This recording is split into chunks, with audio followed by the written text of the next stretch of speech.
Hi there and welcome back to our series on the Spanish conquest of the Americas.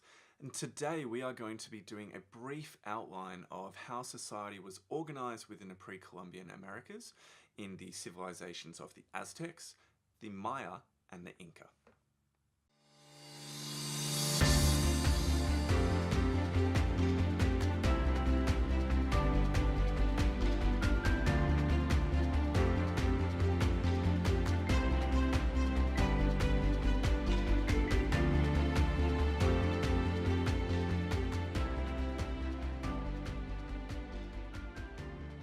Pre-Columbian civilization or society was based upon agriculture.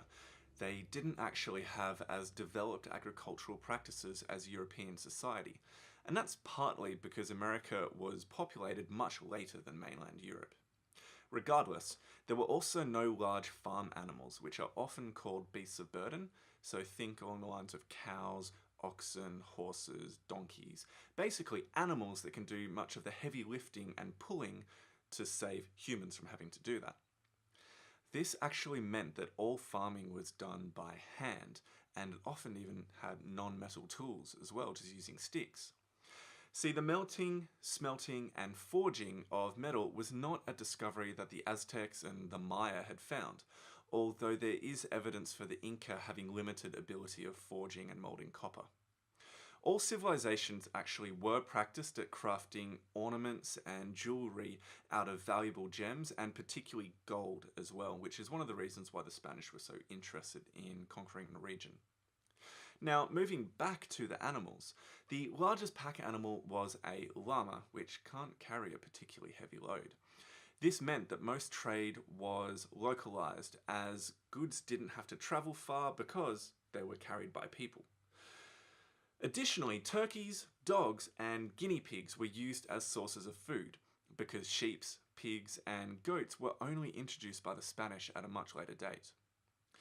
Now, a really interesting point to consider about pre-Columbian society is the use of the wheel. We take it for granted within our society and within what we learn about European society that the wheel was a common part of a culture, a society. You put it on carts to be able to carry heavy loads.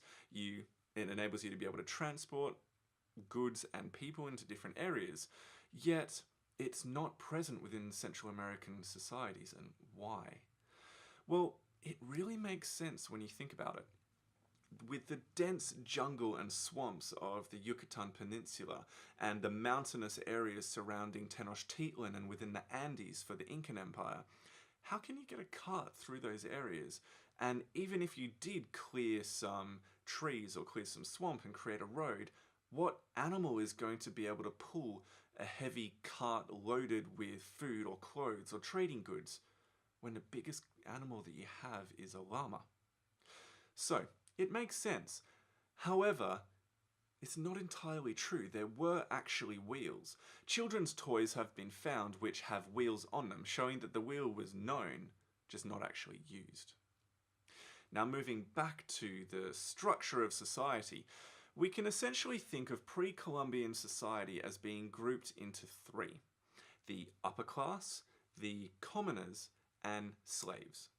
So the upper class consisted of the king, high-level priests and advisors to the king, who definitely would have been from noble families, really wealthy families. Additionally, there were judges and military leaders. Essentially, if you were wealthy, you owned land and you were from the right family, called nobility or noble families, you were a part of the upper class. Now, additionally, your clothing reflected your class too. So if you were in the upper class, you were allowed to wear elaborate headdresses, jewelry, you could have detailed body piercings, and you could also split your bottom lip as a sign of maybe your strength and bravery, but regardless, it was an indicator of your social class. Now, there were two levels of nobility. You had the TECHUTLI, who were the large landowners and were extremely wealthy. Essentially, they were comparative to the lords within medieval society. And then there were the PILLI, regular nobles who were below the TECHUTLI in status. Now, the commoners, we're moving now to the middle class, so below the upper class. The commoners were called the CALPULLI.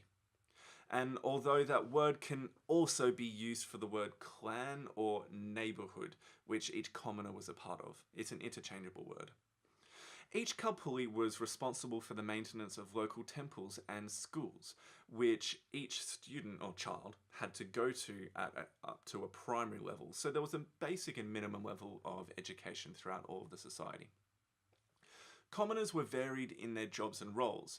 Some were farmers, some were low-level priests, some were merchants, some were builders. Basically, the majority of jobs within pre-Columbian society were conducted by the CALPULLI. Now, commoners lived in simple homes, they ate basic food, and their clothing reflected their class.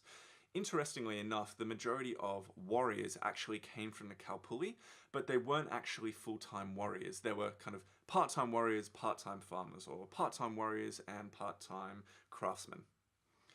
Some CALPULLI owned the land that they worked on, while others were poorer and they worked directly as serfs or workers for the TECHUTLI on their large farms. Lastly, there were slaves. Slaves are an important part of pre-Columbian society as they were used as sacrifices within religious rituals, although they also worked as farmers and workers for wealthy merchants or nobles. You could also become a slave through committing enough crimes or serious crimes, and also you could become a slave if you went into financial debt. So if you borrowed enough money then ended up not being able to pay it back, you could sell yourself into slavery to work off that debt and just hope you didn't get sacrificed in the meantime. Additionally, and this is really important, you could become a slave by being captured in warfare. And we'll get into this in more detail in later videos because it's an important part of why the Spanish weren't actually defeated by the Aztecs during Hernan Cortez's conquest. So that's it for today's video. We've learnt a little bit about the agriculture and the nature of the wheel within not Aztec society as such, but pre-Columbian society. And we've also looked into the basics of the social status. So we've looked at the upper class, the commoners or the CALPULLI, and the role of slaves. So thank you very much, have a great day, and I'll catch you in the next video.